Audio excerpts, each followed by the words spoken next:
Good morning, everybody. Real quick little housekeeping thing here in Carlisle. If you haven't done so yet, there are gray baskets on the left side of the rows.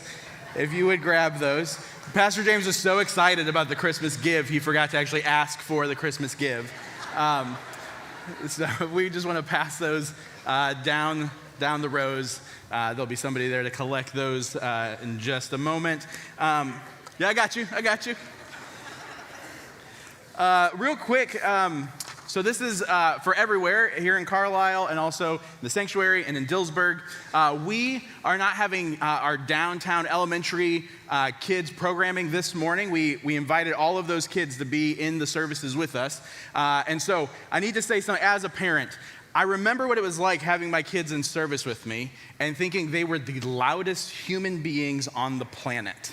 Right? It's like one little sneeze, like, it's like, you be quiet right now, right? Like, you're disrupting somebody's worship.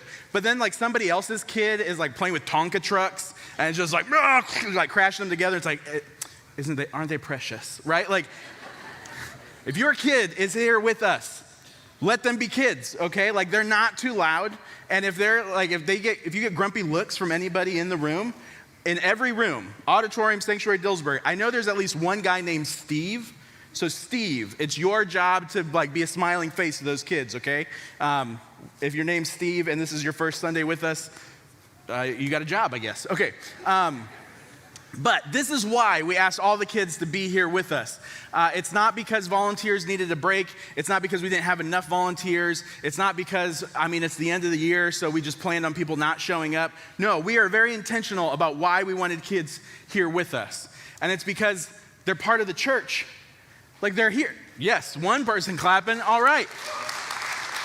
They're part of the church. They belong here with us. And every time we do child dedications, there's a part where we ask the parents questions of with God's help, we will. But then we always ask the congregation, this is your role in child dedications. Will you be an example of God's love and mercy? Will you help the families raise their kids? Will you be these examples? And we say, with God's help, we will.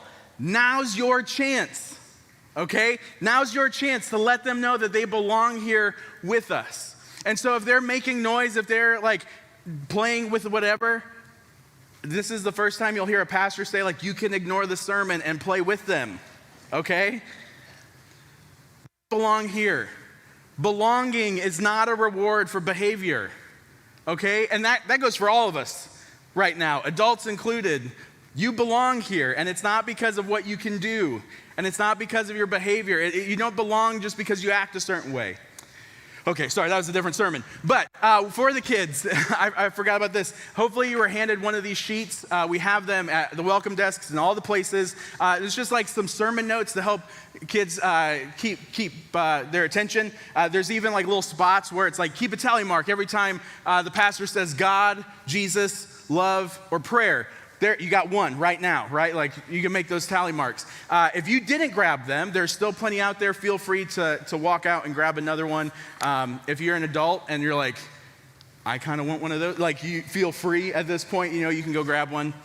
But that's why our kids are here. It gives us an opportunity to teach them, to be examples of what it looks like to worship God through singing and through offering, through prayer, engaging in scripture. These are those moments in Deuteronomy 6 where it says, in your coming and your going and your lying down and your raising, in everything that you do, impress these things on your children, because one day they're going to ask, why do we do these things? And you'll have an answer. So this morning is your chance as a parent to go, this is why we worship this way. I was really excited, the men's ministry video that we watched all over the meeting house. Two rows behind me. I'm not going to embarrass him, but Kai Yutzi, I think he's 13. He was so excited. He goes, I helped record. I helped make those videos. Hey, I helped make those videos. He helped make those videos. And his mom's going, okay, quiet. But I'm going, good job, buddy. Yeah, thanks for helping out. This is...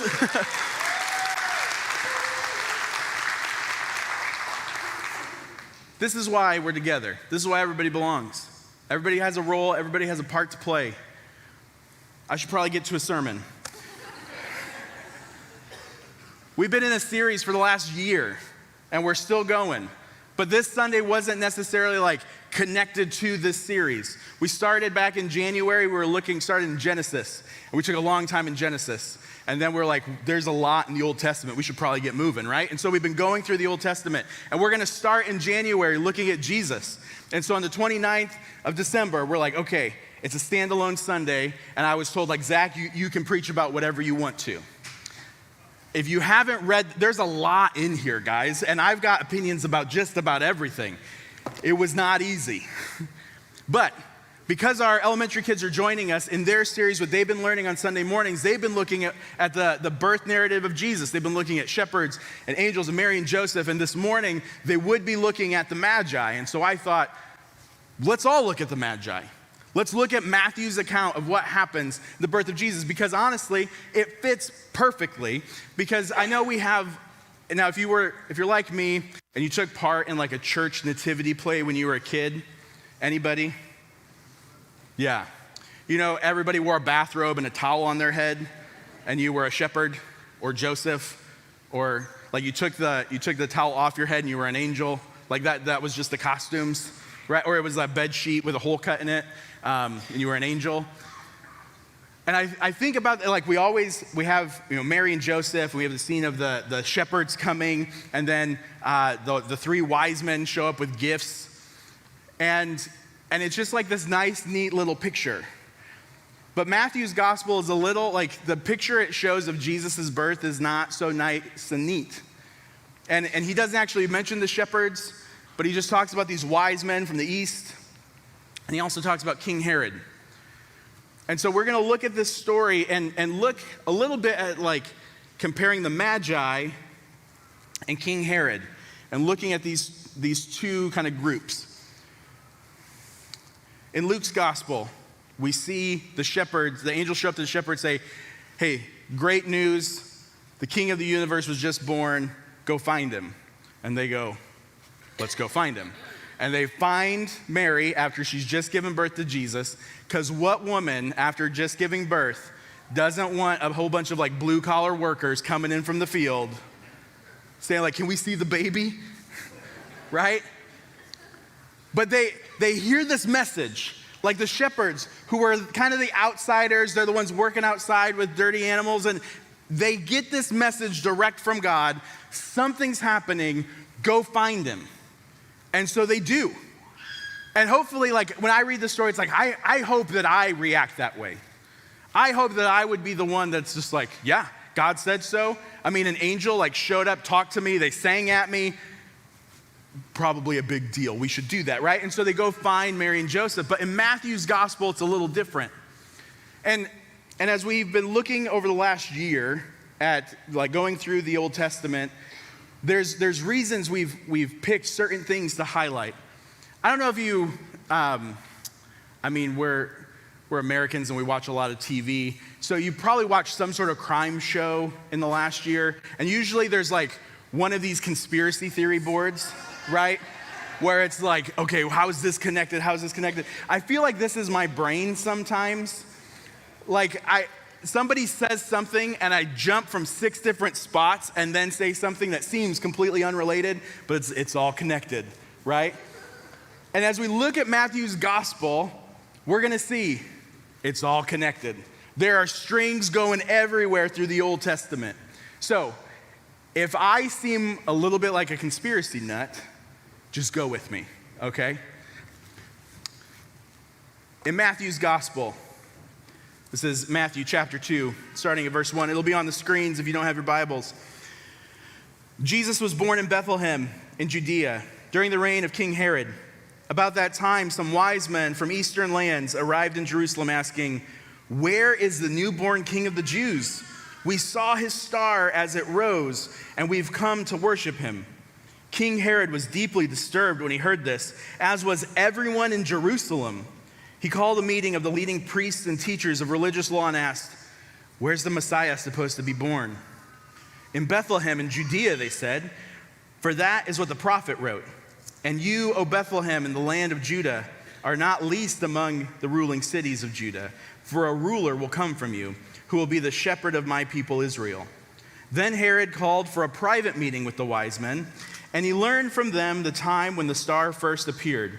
When he told them, "Go to Bethlehem and search carefully for the child, and when you find him, come back and tell me so that I can go and worship him too." After this interview, the wise men went their way, and the star they had seen in the east guided them to Bethlehem. It went ahead of them and stopped over the place where the child was. When they saw the star, they were filled with joy. They entered the house and saw the child with his mother Mary, and they bowed down and worshiped him. Then they opened their treasure chests and gave him gifts of gold, frankincense, and myrrh. When it was time to leave, they returned to their own country by another route, for God had warned them in a dream not to return to Herod. Now, if you were a first century Jewish person reading Matthew's gospel, you would have picked up on some of these conspiracy theory thread lines just by hearing that story.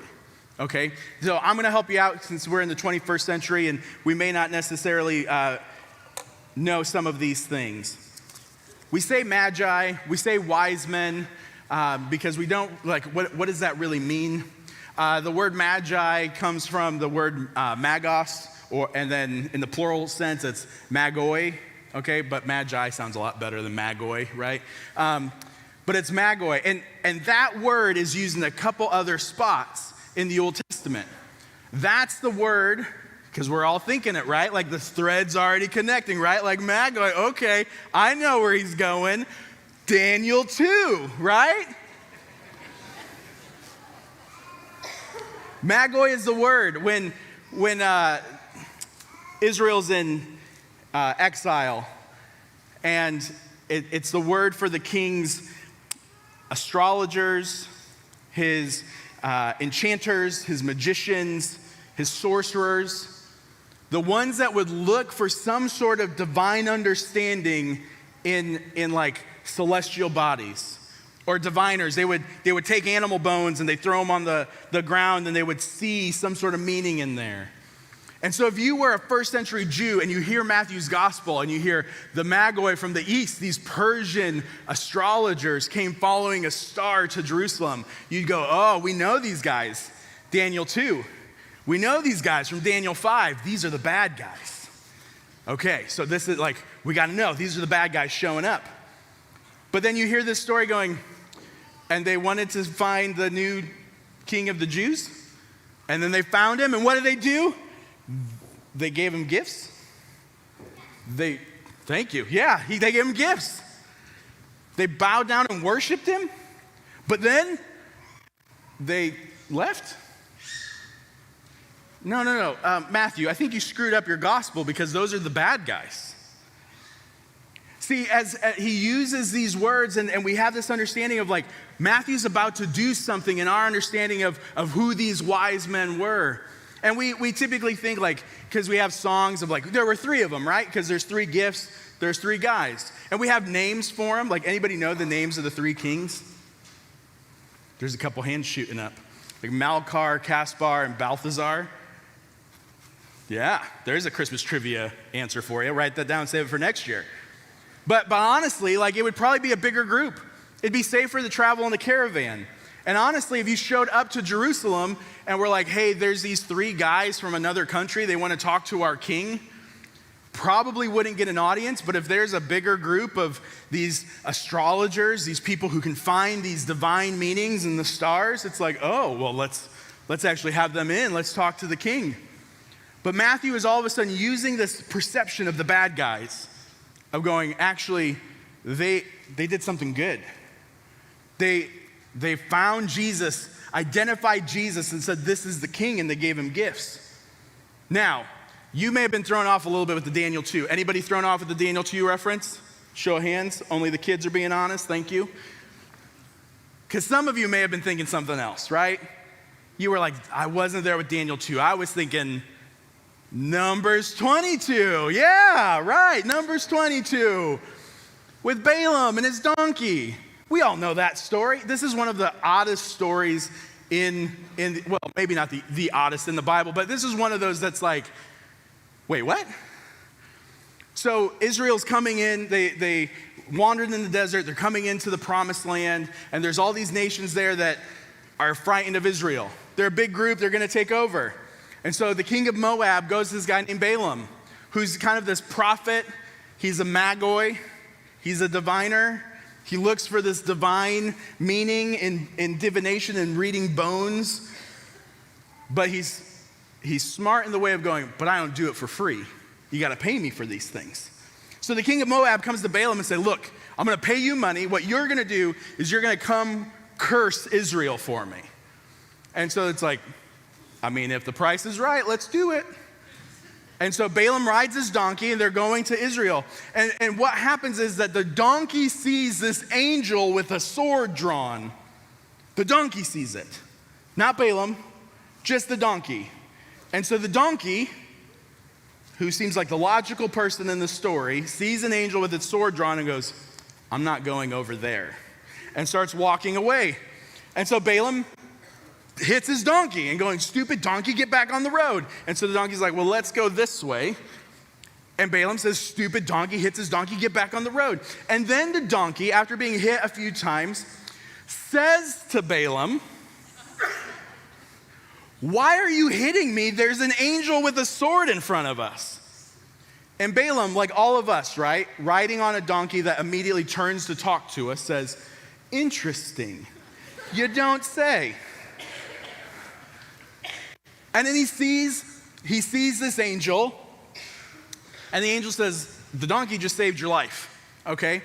But he hears Balaam, this outsider, diviner, this Magi, hears from God, and God says, you can only say what I tell you to say. He says, okay. So he goes and sees Israel, and this is Numbers 22, 23, 24, and instead of cursing Israel, he blesses Israel. He hears this blessing from God, so he says it out loud. And the king of Moab goes, what are you doing? I'm paying you to curse them. And he says, I can only say what I hear this God saying. 7 times he hears from God, blesses Israel. And the king of Moab goes, I'm not paying for this. But this is one of the blessings that Balaam says. This is Numbers 24. Actually, I think I have it on the screen for you. There it is. This is the message Balaam delivered. And he said, this is the message of Balaam, son of Beor. Should be Beor, not Bear. That'd be a cooler dad name. But anyway, the message of the man whose eyes see clearly. The message of one who hears the words of God, who has knowledge from the Most High, who sees a vision from the Almighty, who bows down with eyes wide open. He was a very humble guy. I see him, but not here and now. I perceive him, but far in the distant future. A star will rise from Jacob. A scepter will emerge from Israel. It will crush the heads of Moab's people, cracking the skulls of the people of Sheth. Edom will be taken over and Seir, its enemy, will be conquered, while Israel marches on in triumph. A ruler will rise in Jacob, who will destroy the survivors of Ur. This outsider, this diviner, who in the rest of Numbers 24, 25, he's not a good guy. He figures out a way to get paid by, tempting Israel and doing some not good things to them so he can make some money. But Matthew's readers, when we read about these Eastern astrologers or fallen stars, they would connect these dots. They would start looking like the conspiracy theorists. And we go, but, that can't be like who we're supposed to want to be like, right? Like the pagans, the ones looking for God in all of these other places and not just looking to God to understand who he is. This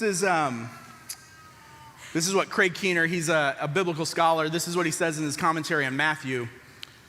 He says, without condoning astrology, Matthew's narrative challenges his audience's prejudice against outsiders to their faith. Even the most pagan of pagans may respond to Jesus if given the opportunity. For one special event in history, the God who rules the heavens chose to reveal himself where pagans were looking. Yet even supernatural guidance like that of the star can take the astrologers only so far. For more specific direction, they must ask the leaders in Jerusalem where the king is to be born. That is, their celestial revelation was only partial. They must finally submit to God's revelation in the scriptures preserved by the Jewish people. So we see that they are, in Matthew's gospel, these guys are the good guys. That they have a little bit of understanding, they have a little bit of information, but they needed more. And so we have, these outsiders who are supposed to be the good guys, but now we have this story about King Herod, an insider, the king of Israel. Like he should be the epitome of what we look up to and want to be like. So we pick up in Matthew 2, as soon as I can find it again. Matthew 2, picking up at verse 13. This will also be on the screen. After the wise men were gone, an angel of the Lord appeared to Joseph in a dream. "Get up, flee to Egypt with the child and his mother," the angel said. "Stay there until I tell you to return, because Herod is going to search for the child to kill him." That night, Joseph left for Egypt with the child and Mary, his mother, and they stayed there until Herod's death. This fulfilled what the Lord had spoken through the prophet, "I called my son out of Egypt." That was from Hosea. Herod was furious when he realized that the wise men had outwitted him. He sent soldiers to kill all the boys in and around Bethlehem who were 2 years old and under, based on the wise men's report of the star's first appearance. Herod's brutal action fulfilled what God had spoken through the prophet Jeremiah. A cry was heard in Ramah, weeping and great mourning. Rachel weeps for her children, refusing to be comforted, for they are dead. There's something about that just doesn't seem like it fits on a Christmas Eve service, right? That a grown man, the king of the Jews at this time, was so intimidated by an infant that he said, "Let's just kill all the boys 2 years and under in that town." And so the speculation is probably like 24 boys. Like, just let that sink in for a little bit. When we think about Christmas, when we think about Jesus coming into the world, like that from birth, Jesus was intimidating grown men. Now, granted, very insecure grown men who didn't want to lose control, who were willing to kill to try to maintain that control. But what we see when we look at the Magi and King Herod is that we have these outsider pagans who somehow saw Jesus coming. And then we look at Herod, an insider, the king, who, if we remember back to Deuteronomy 17 a few weeks ago when we were talking about King David and King Solomon, what they were supposed to be doing, the king was supposed to be the example. He was supposed to have his own copy of the law, reading it every day, ready for what God was going to do. And when the outsiders came and said, "Where is he?" he had to go to other priests and go, "Yeah, so what's the Bible say about where this guy's supposed to be born?" Like, he doesn't even know. And so as we read this, we see this comparison between the Magi and Herod. Now, I know we read that kind of quick, but I'm going to make my own little conspiracy board, okay? Stay with me. We're in Matthew 2. There was the Numbers 24 thing with Balaam, remember? And then we had Daniel 2, the other Magi, these enchanters, these sorcerers. So we're making these connections. And then Jeremiah 31 was mentioned in there when Herod had killed all the boys, and Hosea 11, right? And then we also have Deuteronomy 17 about what the king was supposed to be like and what he was supposed to be doing. And then we have 1 Samuel. We have Samuel calling Saul and then David. And then we have 2 Samuel about how Saul and David's life and everything. We have 1 King with Solomon. He's failing to be king. You guys remember this? And I haven't even mentioned like Zechariah's prophecy or Zephaniah's prophecy. And there's the Exodus. Like they went to Egypt and Jesus was coming out like this new Moses. Like, you guys understand what is happening right now in the gospel.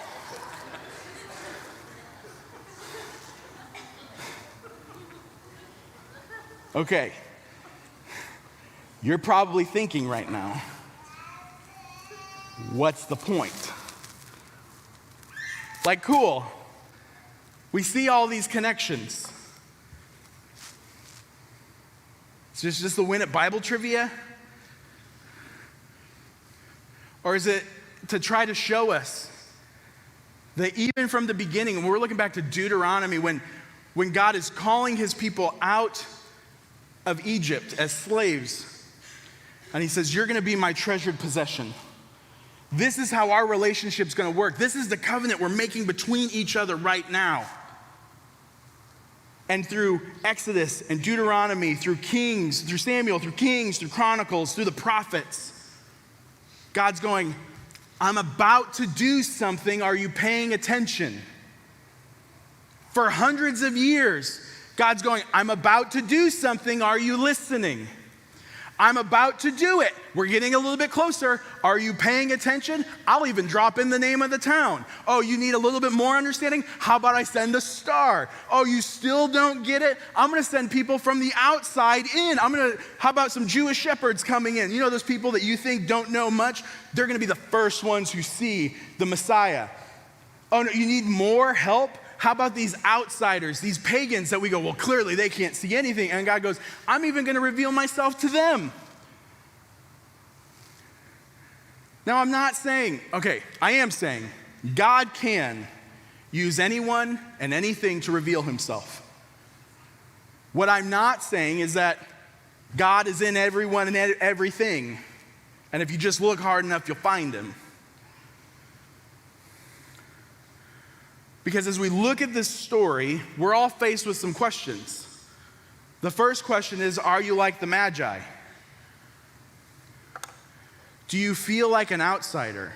Are you looking for God in all of these other things that culture is telling you to look for God in? Like, we can read the words in the Old Testament about sorcerers and enchanters and magicians. But are we looking for God in our horoscopes, or palm readers, or tarot cards, or psychics? Are we got a glimpse of God here? And maybe just like the Magi, that God chose to reveal himself where pagans were looking. That God goes, you're searching and I'm going to show you a little bit of me, but this isn't enough.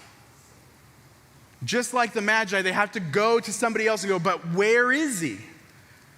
We got to Israel, but where are we supposed to go from here?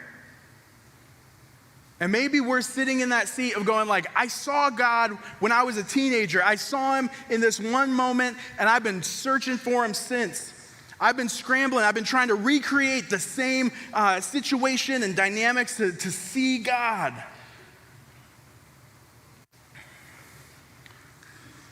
Maybe we're like the Magi to go, we have enough to go on. Let's go find him. Like, they weren't waiting for all the answers. They go, we've got a general direction. Let's start walking. And maybe we're sitting there of going, I don't know what the long game is, but I got the next step.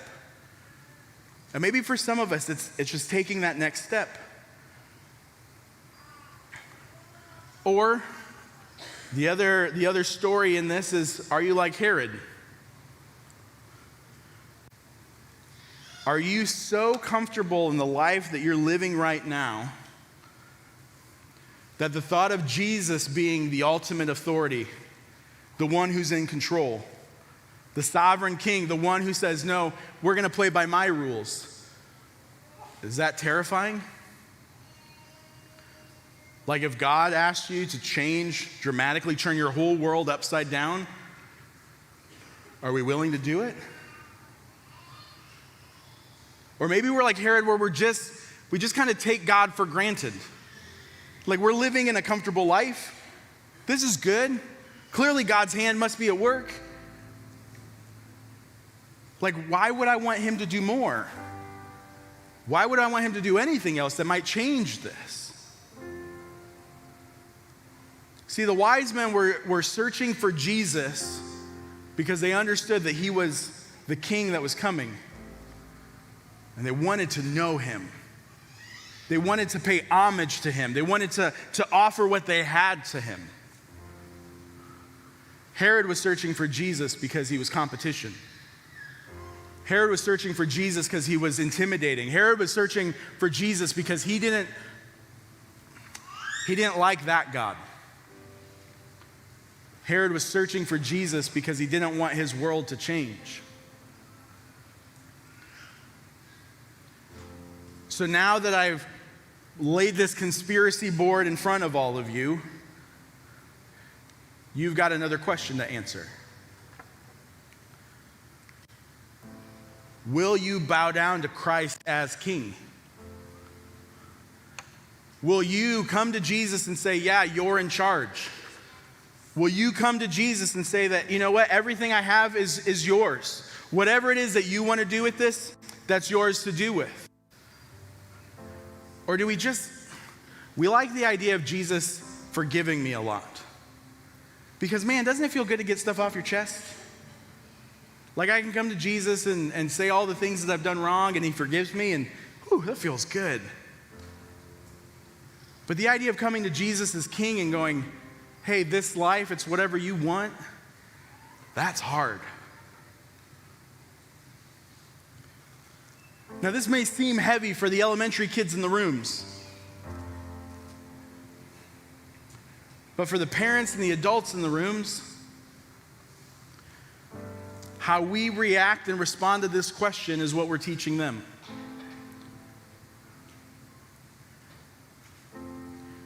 If we don't bend a knee to Jesus as King, we're teaching them that they don't have to either. If we don't bow down and submit to Jesus as King, we're showing them that Jesus isn't worthy of our submission.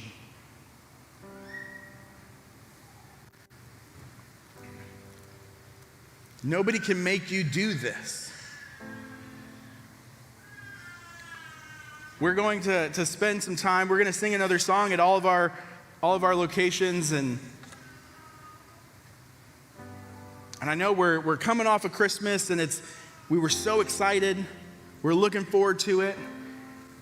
And even this kind of week between Christmas and New Year's, right? Like what day is it?